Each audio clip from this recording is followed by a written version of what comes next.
Le créateur de Sherlock Holmes détestait sa création. Ben oui, il trouvait que son célèbre détective faisait de l'ombre à ses œuvres les plus importantes. Mais plus fort encore, dans la dernière période de sa vie, Sir Arthur Conan Doyle, l'écrivain en question, a même un peu tourné le dos à la franche rationalité pour embrasser à pleine main le spiritisme. Ouais.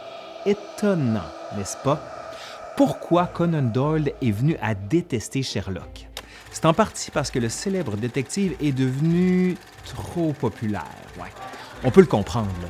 Près de 150 ans après sa création, Sherlock Holmes a toujours la cote. En témoignent d'ailleurs les nombreuses adaptations cinématographiques et télévisuelles qui se succèdent décennie après décennie. Petit florilège rapide. May I present to you the greatest detective of all time, Sherlock Holmes, and Dr. John Watson.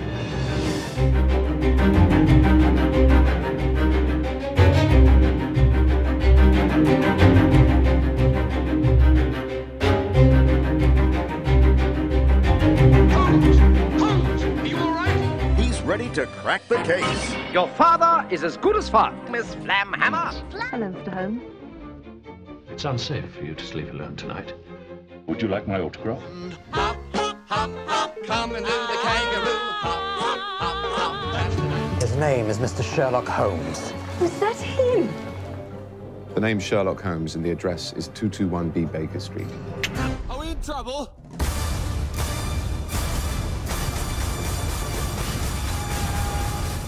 Mais si le personnage fictif de Sherlock Holmes fascine, c'est au moins en partie parce que son créateur, l'Écossais Arthur Conan Doyle, a lui-même vécu une vie remplie de bouleversements. En effet, au cours de sa longue carrière, Conan Doyle aurait été écrivain, ça on le sait, là, mais aussi et surtout médecin, chirurgien sur un bateau, soldat, journaliste, activiste et conférencier. Bref, une vie bien remplie, comme on dit, là. Mais il n'a pas seulement fait tout ça, non. En plus, il a contribué à améliorer les techniques de médecine légale et il a même popularisé le genre du roman policier. Mais il va aussi défendre le mouvement spiritiste envers et contre tous, et même contre le célèbre Harry Houdini.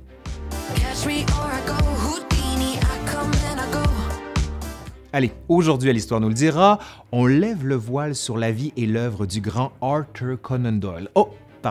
De Sir Arthur Conan Doyle.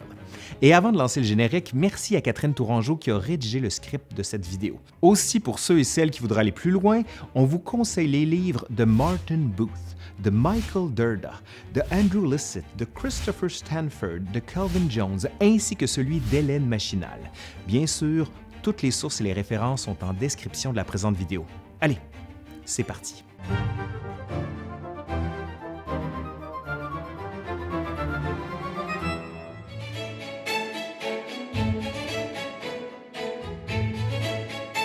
Arthur Conan Doyle naît à Édimbourg, en Écosse, le 22 mai 1859. Son père, Charles Altamont Doyle, peut se vanter d'appartenir à une très ancienne famille irlandaise et catholique, mais il peut se vanter de peu d'autres choses, en effet. Illustrateur de profession, il est doté d'un talent certain. Il peine à faire reconnaître son art et sombre dans l'alcoolisme alors que ses enfants sont encore jeunes.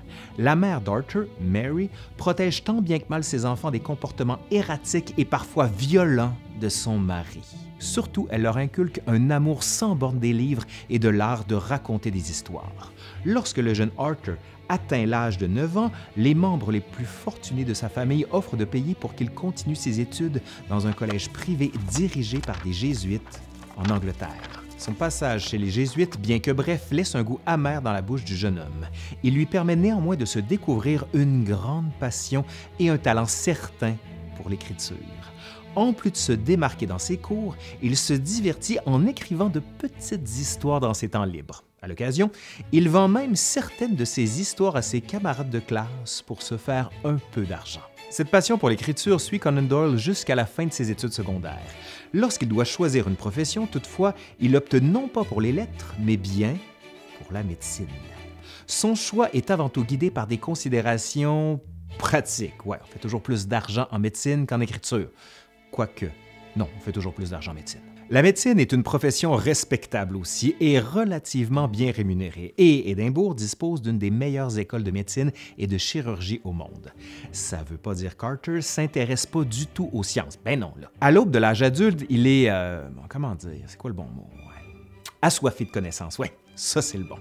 Étudier la médecine puis la chirurgie lui permet d'assouvir du moins en partie sa curiosité sans borne. À l'Université d'Édimbourg, Conan Doyle bénéficie notamment des enseignements du Dr. Bell, qui est doté d'un sens peu commun de l'observation. Le Dr. Bell se livre à l'occasion à des séances publiques au cours desquelles il arrive à diagnostiquer correctement de nouveaux patients grâce à de simples exercices de déduction. Ça vous rappelle quelqu'un? Mr. Holmes, I do wish you'd let me know when you're planning to come home. I hardly knew myself, Mrs. Hudson. Friand d'aventure et désireux de faire un peu d'argent, Conan Doyle trouve du travail comme chirurgien de navire entre ses sessions de cours. Il participe notamment à une expédition de chasse aux phoques dans l'Antarctique et à une expédition commerciale en Afrique. De retour en Grande-Bretagne, il obtient son doctorat de médecine et commence sa pratique. Il s'établit d'abord à Plymouth, dans le sud-ouest de l'Angleterre, où il travaille aux côtés d'un de ses anciens camarades de classe. L'expérience est désastreuse et force même Conan Doyle à déménager à nouveau. Il s'installe alors à Portsmouth et ouvre sa propre clinique médicale. Les clients tardant à venir, il se tourne naturellement vers ses premiers amours et reprend la plume pour arrondir ses fins de mois. Conan Doyle avait déjà commencé à faire publier quelques histoires et récits brefs dans des journaux et des magazines alors qu'il étudiait encore à Édimbourg.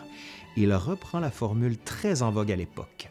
C'est ainsi que, vers la fin de l'année 1887, il vend une étude en rouge à l'éditeur Warlock & Co., qui fait paraître l'histoire dans Beeton's Christmas Annual de cette année-là. Le court roman, qui met pour la première fois en scène le personnage de Sherlock Holmes, va obtenir un succès populaire immédiat. Il est rapidement suivi d'autres romans et nouvelles racontant les aventures du célèbre détective. En tout et pour tout, entre 1887 et 1927, Arthur Conan Doyle en aura écrit pas moins de 60. Ouais, 60.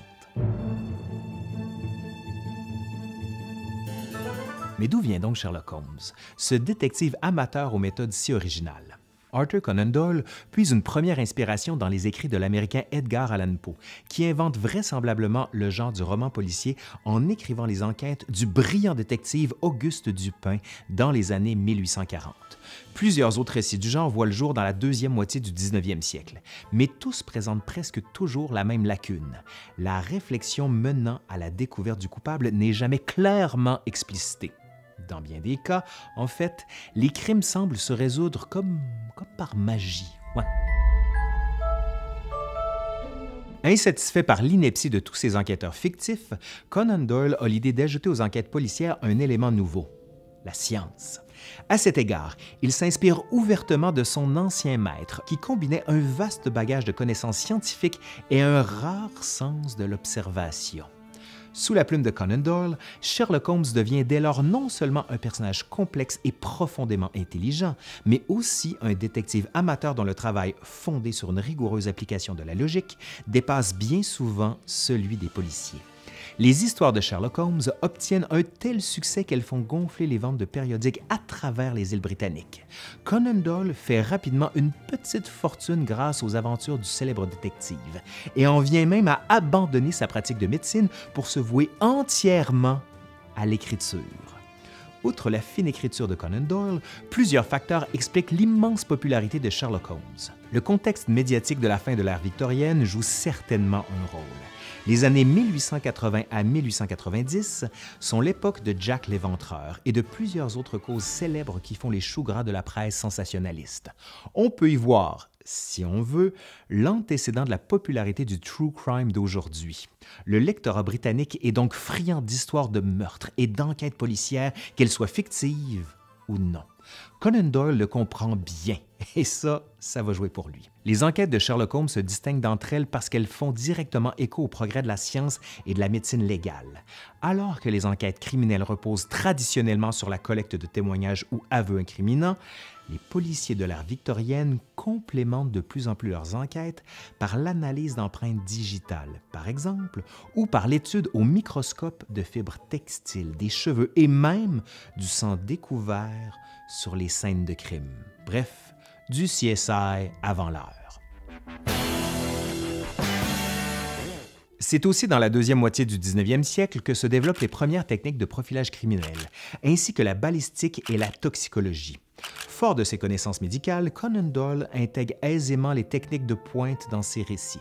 Surtout, et c'est en partie ce qui explique son remarquable succès, il utilise la voix de son protagoniste pour les présenter de façon intelligible à ses lecteurs. Bref, il vulgarise. Ouais, on aime ça, la vulgarisation. En tout cas, moi j'aime ça.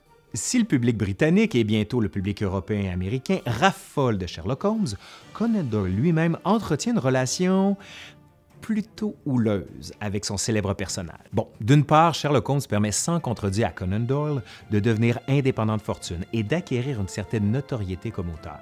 D'autre part, Conan Doyle considère toujours que Sherlock n'est qu'une part mineure de son œuvre, part qui fait même ombrage aux travaux qu'il juge plus importants. Petite anecdote à ce sujet. Les histoires de Sherlock Holmes propulsent les ventes de The Strand Magazine, dans lequel elles sont publiées. Elles sont si populaires en fait que le magazine est prêt à payer des sommes faramineuses pour de nouveaux récits. À 2 reprises, Conan Doyle demande un prix complètement exagéré pour ses histoires à venir. Pensant s'être enfin débarrassé du détective, il est à chaque fois surpris de voir son offre acceptée. Ouais. En 1893, enfin, dans Le problème final, il tue Sherlock dans un affrontement qui coûte également la vie à son ennemi juré, le docteur Moriarty aux chutes de Reichenbach.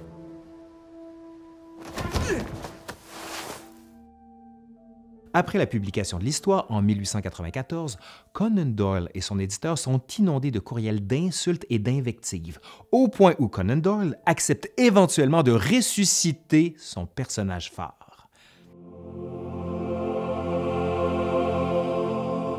Arthur Conan Doyle est un homme de science et de surcroît, la plume derrière l'un des personnages les plus froidement rationnels et logiques de l'histoire de la littérature.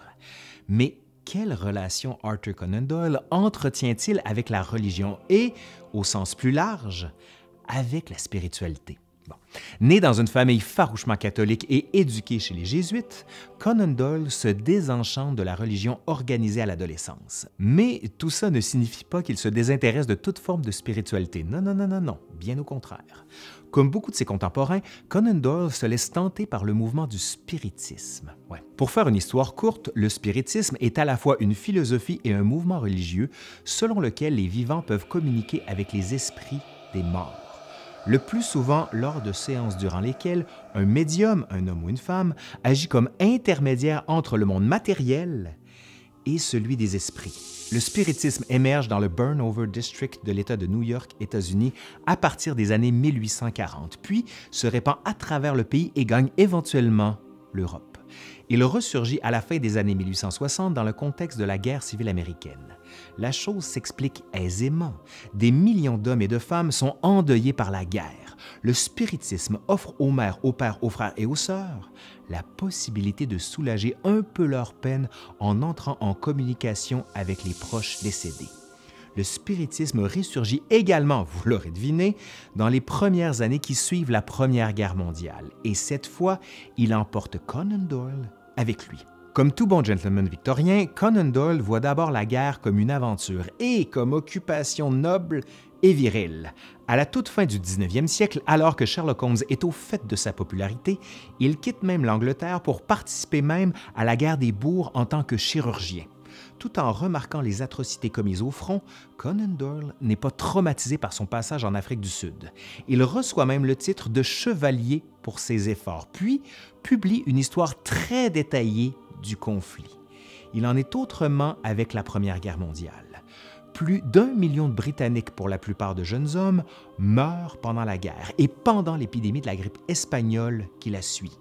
Conan Doyle lui-même est trop âgé pour participer au conflit, mais il perd son fils Kingsley, ainsi que son frère cadet et son beau-frère. Comme beaucoup d'autres, Conan Doyle se laisse donc emporter par la vague de spiritisme qui suit la guerre. Il est de plus en plus convaincu qu'il est possible d'entrer en communication avec les esprits des morts.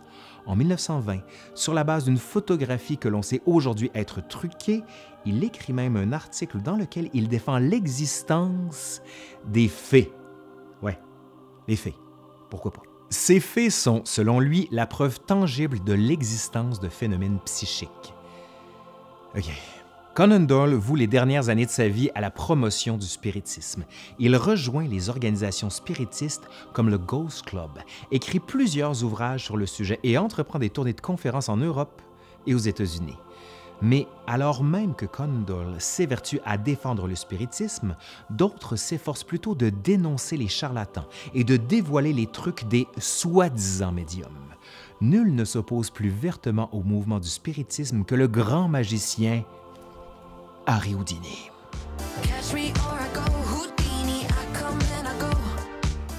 Imaginez un peu la scène, là. D'un côté, Conan Doyle, scientifique et créateur du très rationnel Sherlock Holmes, est persuadé que Houdini, juste ici, là, possède des pouvoirs surnaturels. De l'autre, Houdini donc, qui fait carrière comme magicien et illusionniste, mais qui affirme haut et fort que le surnaturel n'est que supercherie. Je me permets ici une petite anecdote. Pendant quelque temps, Conan Doyle et Houdini vont être de très bons amis. En 1922, les deux hommes prennent même des vacances ensemble. Cette belle amitié-là prend toutefois fin assez soudainement lorsque l'épouse de Conan Doyle, s'improvisant médium, offre à Houdini une lettre soi-disant écrite par sa mère décédée. Houdini s'insurge contre la supercherie, protestant que sa mère, une juive hongroise, n'aurait jamais pu écrire une telle lettre. Elle ne parlait pas un mot d'anglais.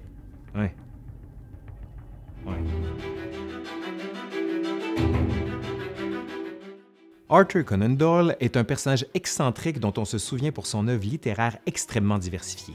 Au cours de sa longue vie, il aura écrit plusieurs dizaines d'articles scientifiques et des traités scientifiques, des nouvelles et des romans, mais même des livres d'histoire. Une large production que celle de Conan Doyle. N'en déplaise au principal intéressé, le principal héritage d'Arthur Conan Doyle est certainement Sherlock Holmes, vous l'aurez deviné, là, et tout ce qui lui est rattaché, les histoires de détectives, bien sûr, et plus largement, le genre littéraire du roman policier. Sherlock aurait même inspiré certaines techniques d'enquête policière, comme quoi la réalité dépasse souvent la fiction. Non? Allez, c'est fini pour aujourd'hui. Je vous rappelle que toutes les sources sont en description de la vidéo. Je suis Laurent Turcot, puis je vous dis à la prochaine. Allez, bye!